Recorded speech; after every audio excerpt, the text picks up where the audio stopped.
Hello. Today, by way of a role play, we're going to look at how to handle difficult employees. Characteristics of a difficult employee, well, not very cooperative, aggressive on occasions, come out with phrases such as let's agree to disagree, really getting in the way of a good business and how it should be run smoothly. In terms of what I say to clients is, don't ignore these issues, don't ignore these people. It's a bit like the dripping water pipe in your house. If you ignore it, it's going to come back and it's going to cause problems for you. It never goes away.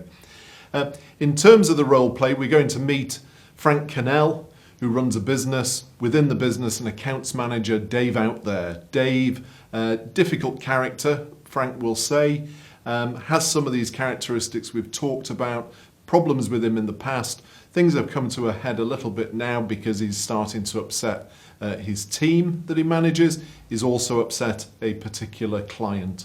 So the role play that we'll turn to shortly will deal with those particular items.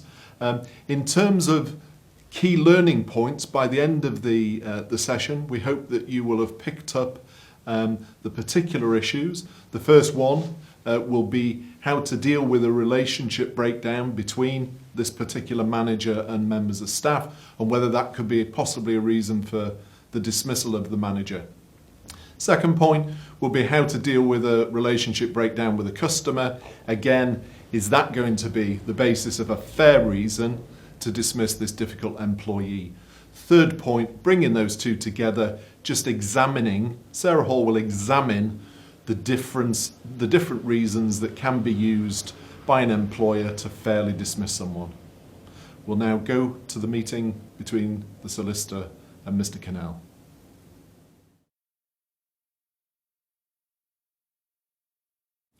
Hi Frank, thanks for coming in today. You sent me an email in advance of the meeting and I think there's a few points you want to cover off today. Yes, it's about difficult Dave. He's our accounts manager, been with us for about 3 years, promoted a year ago. He's been upsetting a lot of people. I know he's got personal problems, but he's upset a major client, and I just need to discuss matters with you as to how I handle him and the situation that he's creating. Okay, so in the email you mentioned 3 points you'd like to talk about today. The first is the major client. That's right. You just mentioned. Secondly is his team are now refusing to work with him, is that right? Yes, well, so I'm told. Okay, and the third point is you asked the question, would there be a fair reason to dismiss Dave?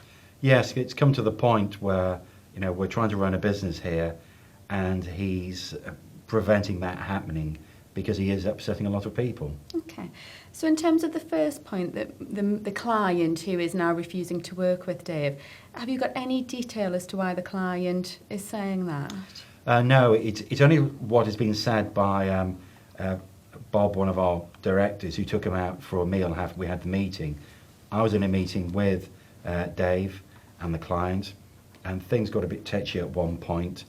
And I believe, from what Bob has said, following the meal in the evening, that the client was unhappy with what had been said by Dave to him. Right, but we don't know what that is yet. Well, no, Okay. I haven't drilled down into the detail, hence come to see you to see what I do. That's fine. And how important is this client to your business? Are we talking about a major client, a relatively small client? Oh, he's one of the major clients, so he provides a significant part of our income stream. That's fine. And has that client said what they want to happen in respect of Dave? Has there been any discussions along those lines? Well, I haven't actually spoken to Bob further. Bob just mentioned it to me, not in passing, but as a complaint. Okay. Hence, I've contacted you because I think I've got to now deal with the situation. And I don't know how to approach the client or even Dave about it. Okay, that's fine. What we need to do is, first of all, carry out a full investigation. Because this complaint has come from the client, the starting point really needs to be with the client. And what I'd suggest is we arrange a meeting where you go along, speak to the client, try and find out exactly what has happened, see if the client is prepared to give us that level of detail, and ideally to have that all put forward in a statement. Yeah. What we also need to establish is, what does the client want to happen? Because if realistically the client has now moved on and is happy to keep working with Dave, despite what they said previously, then that's something we need to take into account when deciding how we deal with Dave.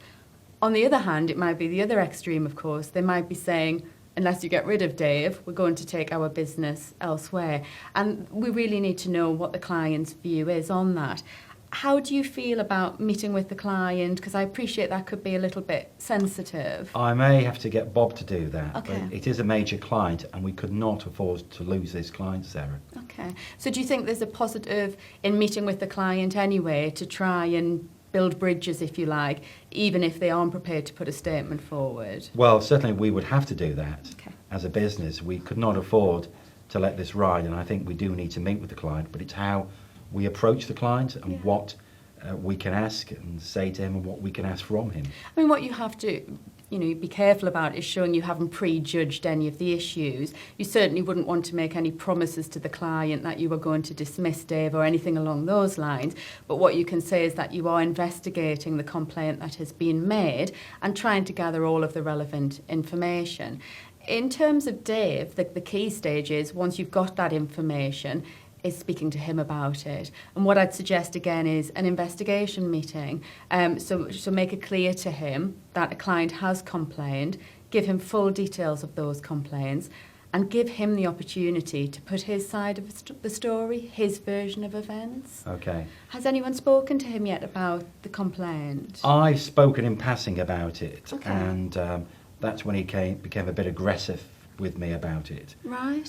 Which obviously I was a bit shocked by his reaction, but I'd rather have Bob investigate rather than myself, Yeah. because I was actually at the meeting. Absolutely, I agree with that. It may be that you actually need to prepare a statement in terms of the meeting, and also if there has been any behaviour by Dave since which is inappropriate, like aggressive behaviour, Yeah. that may well form part of this investigation. As I say, the purpose of the investigation meeting with Dave is really his first opportunity to put his version of events. But what we also need to explore is if there's been any really mitigating circumstances. So, for example, has he been provoked by the client? The client may give us his version of events. There may be a history here. There may have been something particular that happened at that meeting that provoked Dave. We would need that type of detail to take a fair decision, really. Okay. The other possible mitigating circumstance is whether, for example, he's been suffering from stress. And I know you mentioned personal problems. He's had personal problems, obviously a new baby, and I think he's been struggling with it. He works long hours. Right. And he's been off on the sick. Now, I haven't checked his sick notes, but I'm told by HR that there's been anxiety and stress, and he's been off for a week here and a couple of days there. Is that over the last few months that you mentioned in your email, or is this going on over No, the 3 years? well, it's not over 3 years. It's just over the past couple of months. Okay. Sarah. That's fine. Well, it certainly sounds like that's something we need to look at as part of the investigation. What we shouldn't do is just ignore the fact, because, as I say, it may well be relevant to his behaviour and something that we should be seen to be taking into account. Doesn't mean you can't do anything about what he's done. Okay. It just means you need all of the facts to decide the appropriate course of action. And certainly if there have been real personal problems, if there's a health issue, stress or otherwise, it might be that we're actually following a different route rather than the disciplinary route with Dave. But we can talk about that when we've got the detail. So the next issue you mention is the accounts team, Dave's team, refusing to work with him. Yes, there's obviously 10 people in the team. Right. And we rely upon them obviously to generate income, and they've been unhappy with Dave. In fact, one or two of them have been going off sick, having odd days off, which has created a problem for us. And I'm being told by other people in our other departments that they are complaining, they're very unhappy, but no one's approached me as yet. Right, okay.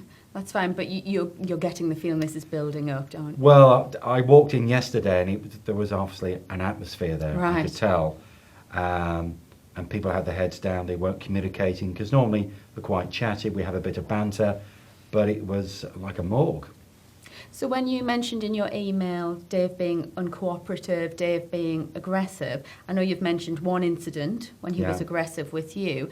Have you seen anything directly, or is this all through word of mouth? It's all through word of mouth. Okay. Obviously, I had one or two words with Dave in the cafeteria as we were passing, and I just commented about the atmosphere there. Right. And again, he just snapped at me. Right. And I was trying to say, what's all this about?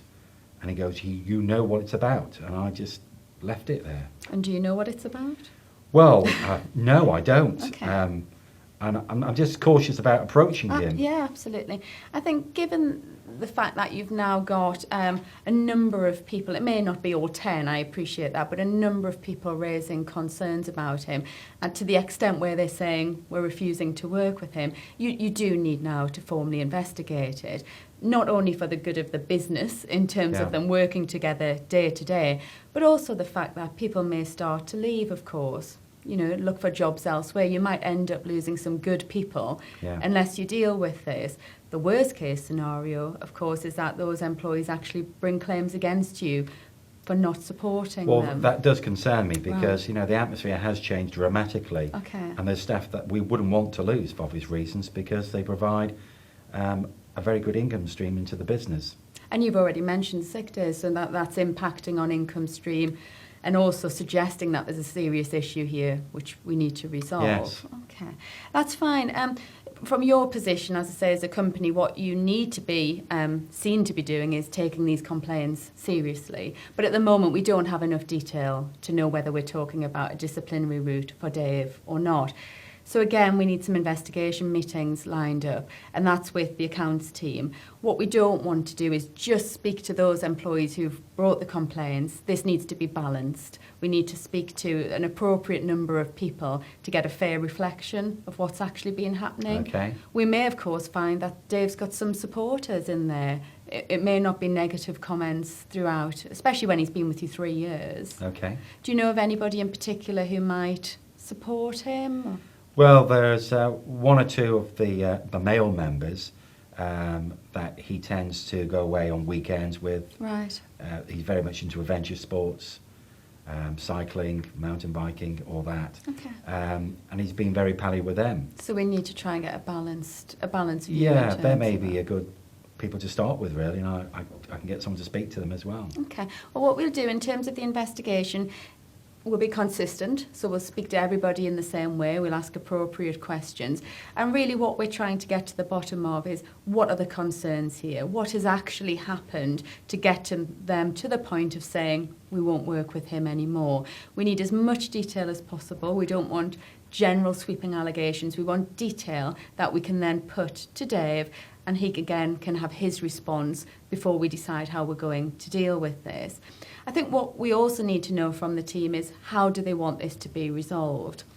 Again, if we actually sit down with them, we might find that what they're saying is, well, as long as somebody, for example, has a word with Dave and this doesn't happen again, we're happy to carry on working. It might, of course, be the other extreme in terms of someone saying, either he goes or I go. Yeah. And we need to sort that out. And also we need to assess how reasonable that is. And we'll only know that when we know the detail of what's been happening here. Once we've got the necessary information, we'll have the investigation meeting with Dave. And I'd suggest you do just one investigation meeting where you speak to him about both the client issue and also the team issues. You don't want to keep dragging him in at different times and putting new allegations to him. So we'd have the one investigation meeting. Again, you'd go through the similar information. You'd put everything to him and ask for his explanation. Okay. Who would do that? Because obviously I've already had one or two issues with him. Again, I can get Bob to do that as part of his investigation. Yeah. If Bob was dealt with as the investigation officer, you stay completely out of it. You may, of course, need to provide statements, as I said, but you wouldn't be involved going forward either in the investigation or any future disciplinary process. Okay, that's fine by me. One thing we have to assess when we're talking about colleagues raising complaints about the other is whether there might be any hidden agendas here. So again, as part of the investigation process, it's trying to establish if there might be any motive behind the complaints that are being made. We'll only know that once we start asking the right questions, and all of that information will come out. Again, at the meeting with Dave, he's given full opportunity to explain what he says happened and also any explanation, so the personal circumstances. He may not be prepared to give very much detail about that, but we need to give him the opportunity. Okay. What I'll do is I'll give you Bob's contact details, his email address, and I'll tell him what we've discussed, and you can email through him some bullet points That's fine. and a template as to what he has to do.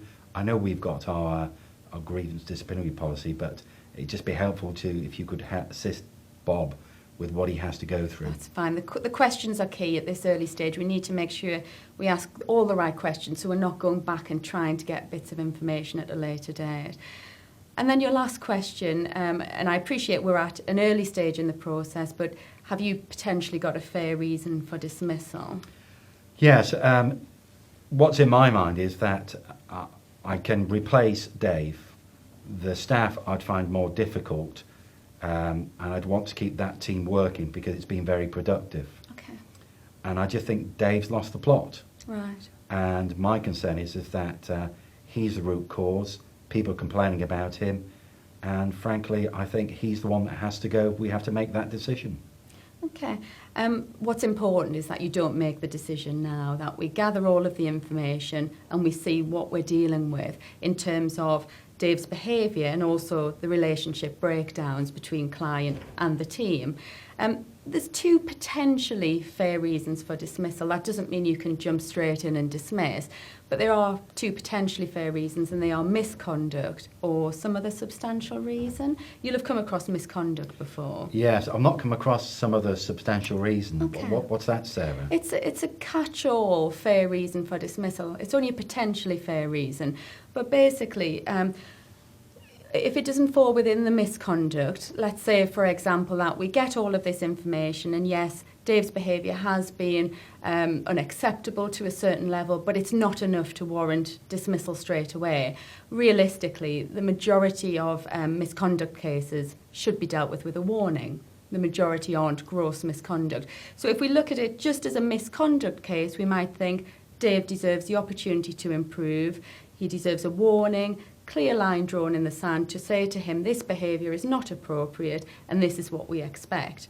And if that is the case and you decided to dismiss, a tribunal might criticise you for that and hold it's an unfair dismissal. Okay. But what we're also dealing with here is breakdown in relationship. And there is some very helpful case law which says that if you've got a relationship breakdown either with a client or with other colleagues, that can fall within some other substantial reason for dismissal. But it has to be substantial. If it is a case that, in fact, when we look at it, these relationship breakdowns can be fixed. So if, for example, we could arrange mediation for this to work, or we could move Dave into a different team, or he could work at a different office. In other words, there's an alternative to dismissal, then we're probably not going to fall within a fair reason for dismissal, even under some other substantial reason. But what is helpful to know is that you've got options here. Okay. What we need to make sure is we're on the right process. We do not want to be on a gross misconduct dismissal route if in fact there isn't enough to support a gross misconduct dismissal. We'd want to make sure, for example, with some other substantial reason, that we're getting enough detail about the relationship breakdowns, alternatives, that type of thing. Of course, what we said earlier on is what we may be looking at here is some health issues, some personal problems. So even if we potentially fall within some other substantial reason for dismissal, we still have to act reasonably. And if it turns out that, you know, Dave's been a good employee for 3 years, but in the last few months he's got personal problems that we can offer support and help with, we may find we're on a capability process, a management, a supportive process rather than a disciplinary one. Okay. It sounds quite complex, that, Sarah. I thought it was quite easy. He's upsetting people. Can we get rid of him? Possibly can, but until we've got all of the information, we don't know which procedure you're on, and until, as I say, we find out the exact detail of what he's done and the effect of that in terms of his relationships going forward, we can't say. Well, I think we want to do things fairly quickly because the impact it is having on the business now, financially, and I think my fellow directors have given me a brief to speak to you to see what can we do and how quickly we can move it forward? We should move it forward very quickly. Meetings should be set up straight away with the client and all of the accounts team. Okay. As soon as we've got that information, meeting with Dave, and once you've got that level of detail, we're going to know, is it appropriate to progress it to, for example, a disciplinary hearing. Great. Well, I'll give you Bob's details. If you can do something today, that'd be really helpful. No problem at all. Brilliant. Great. Thanks for coming Okay, in. thanks a lot, Sarah.